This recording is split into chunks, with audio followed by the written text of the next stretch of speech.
Hello. The Kelly and Victoria Fairy Stories, Volume 3! The Ghost Hunt. If you should happen one day to go into a garden and look behind a hedge and spy under a bush next door to a daisy, and if you looked hard and were good and always brushed your teeth, then you might, just might, catch a glimpse of a house. Victoria Fairy's house.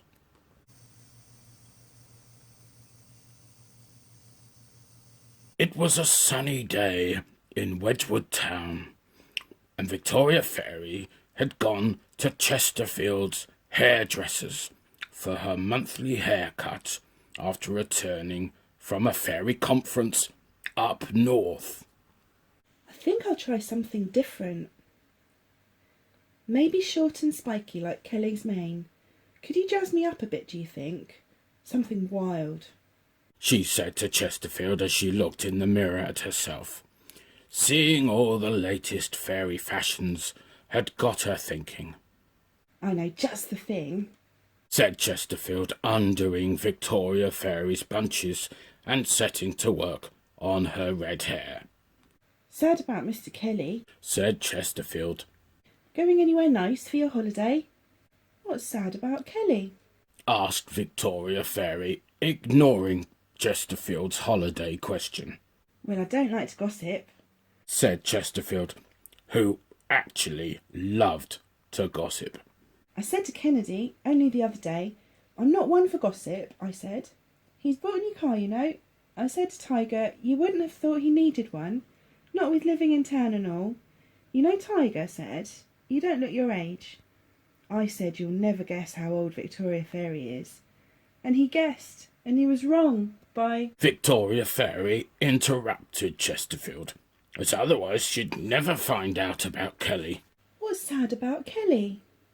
Oh, he's gone off his rocker, mad in the head, says he hears things. You'll never guess what I heard the other day. Otter's only gone and... Chesterfield carried on chatting, but Victoria Fairy wasn't listening. She hadn't seen Kelly for a few days, and felt terrible about it now she'd found out he wasn't well. When Chesterfield had finished, Victoria Fairy looked at her hair, in bunches, as it always was. That's perfect, she said, and it was, for she didn't really want to change. She liked her hair as it was. Victoria Fairy decided not to do the shopping she'd planned, but went straight up to Kelly Manor to see how Kelly was. As she knocked on the huge doors, she heard a scared voice say, "Who's there?" It's Victoria Fairy, shouted Victoria Fairy. Let me in, Kelly. The door slowly opened, and there was Kelly, looking very bedraggled. His mane was unbrushed, and he had big bags under his eyes. Whatever is the matter, Kelly? Asked Victoria Fairy, shocked at how Kelly looked. Ghosts! Said Kelly, and he burst into tears. Victoria Fairy gave him a cuddle, which calmed him down a bit. Let's have a cup of tea and talk about it, said Victoria Fairy. Kelly nodded. Where's Polo? She asked suddenly, realising the little bear wasn't there. He's gone off and left me in a haunted house, shouted Kelly, shivering with fear. And I'm not happy. Victoria Fairy went with Kelly to the kitchen and made them both a cup of tea. Kelly had a nibble on a jam donut, but was still very scared and shivering with fear. Now, Said Victoria Fairy firmly. what is this all about? Slowly, Kelly told her between chattering teeth what was going on. Polo had gone off to visit his family at the North Pole and had left Kelly some ready meals with instructions on how to use the microwave. Kelly had decided to move some furniture around his study so he had a better view out the window, and he said he was very pleased with it. But I must have woken up a ghost. He wailed. From then on, poor Kelly heard a terrible wailing noise and a banging from the walls and ceilings. Even the chandeliers wobbled. He squeaked. It must be a polygon. I think you mean a poltergeist. Said Victoria Fairy. Yes, a Polish crisp. That's what I Said Kelly. Well, I don't believe in ghosts, Said Victoria Fairy. so we'll just have to get to the bottom of this. I'll stay with you until we find out. Kelly was very relieved and was more himself after he'd had some food. He'd been too scared to open the fridge in case a mummy or something nasty would jump out, so the poor unicorn hadn't had so much as a biscuit for 2 whole days. As Kelly tucked into some food at long last, Victoria Fairy had a look around the manor house. Don't go too far, Said Kelly, looking up with frightened eyes from his lasagna, which had sugar on it, as Kelly only really liked sugar. I won't. Said Victoria Fairy. Nothing seemed to be different in the house except where Kelly had moved his writing desk in the study and pushed the bookcases onto different walls. She went back to the kitchen, much to Kelly's relief. Did you hear anything? He asked. No, I didn't.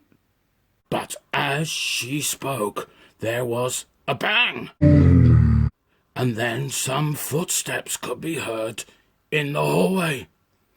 Kelly gave a scream and jumped under the table. He was shaking so much that the whole table wobbled, making the cutlery jangle. Though she didn't believe in ghosts, Victoria Fairy did feel a little nervous as the footsteps got closer, and she gulped and gripped her wand. But then she laughed, for it was only Polo back from his trip. Hello, Victoria Fairy, he said. How nice to see you. Victoria Fairy didn't get a chance to reply, for Kelly jumped in before she opened her mouth. You sherbet! Leave me alone with a ghost! I'm not happy! Victoria Fairy explained what had happened while he was away. Polo was just about to say something when there was a horrible, echoey, wailing noise and a banging from around them.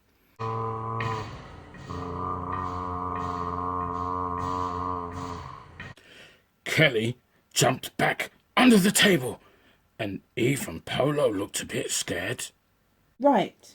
Said Victoria Fairy with more confidence than she felt. Let's see where it's coming from. Ghosts! Wailed Kelly. There's no such thing.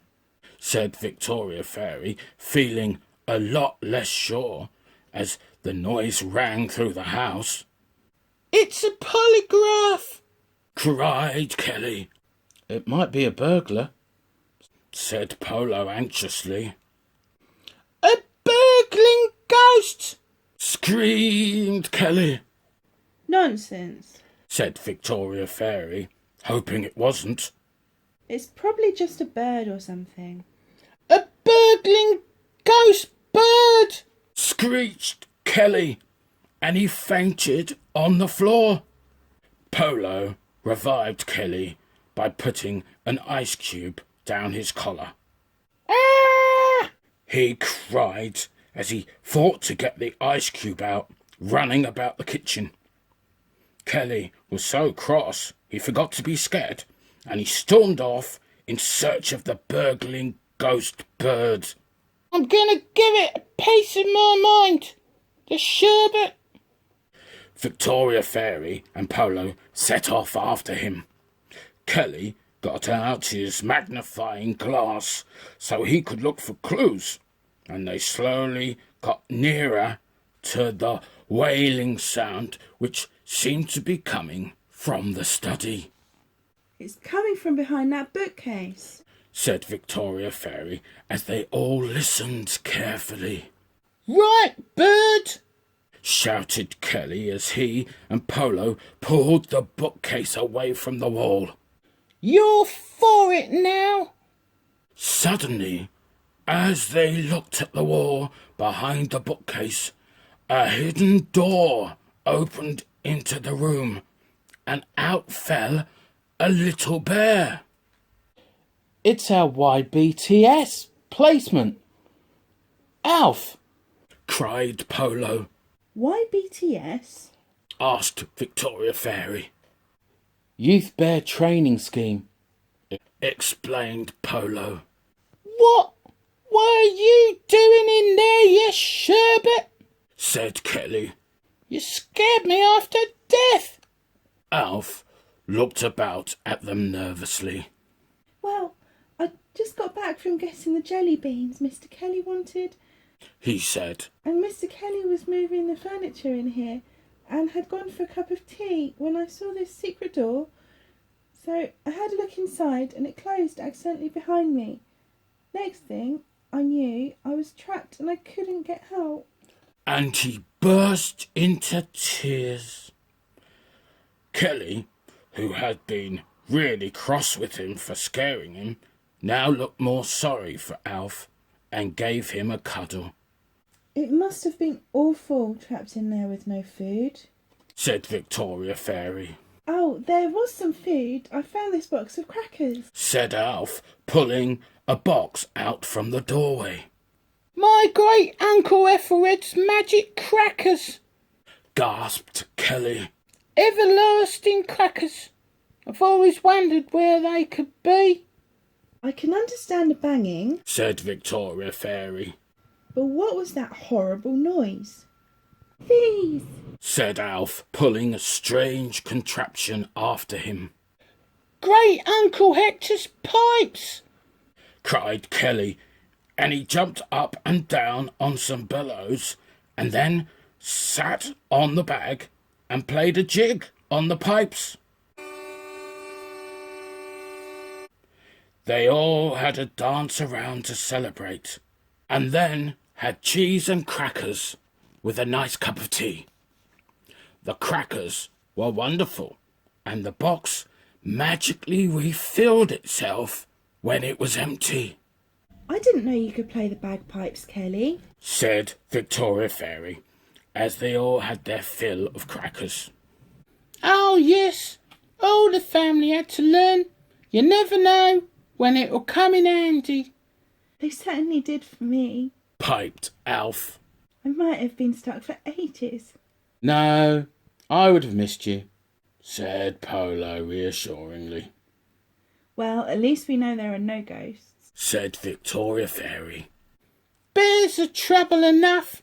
Said Kelly. Here are your beans, Mr. Kelly. Said Alf. Humph.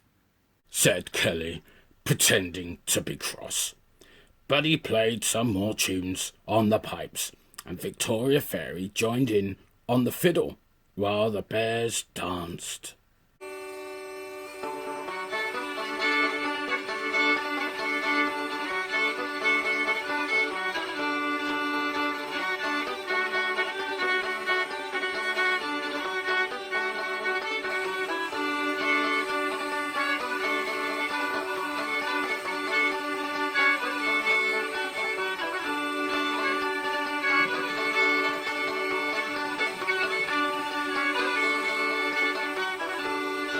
That night, as Victoria Fairy got ready for bed, the phone rang. Hello, it's Kelly on the phone. Hello, Kelly. Said Victoria Fairy. I've had a right old couple of days. I know. Said Victoria Fairy. You will phone in future, won't you? Yes, Said Kelly. it's time to go to bed, tucked in, no nightmares, and no ghosts. And he was gone. Yes, absolutely. Said Victoria Fairy. And she did. Goodbye.